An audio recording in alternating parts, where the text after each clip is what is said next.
You ask Tiger to solve. This deals with linear equations with one unknown. The final result is x equals 30.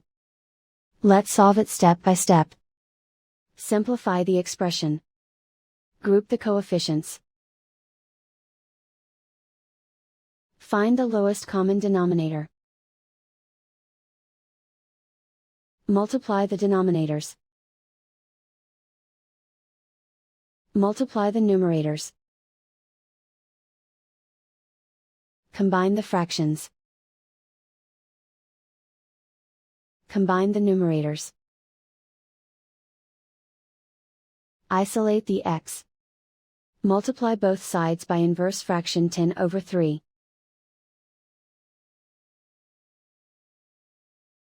Group like terms. Multiply the coefficients. Simplify the fraction. Multiply the fractions. Simplify the arithmetic. And so the final result is x equals 30.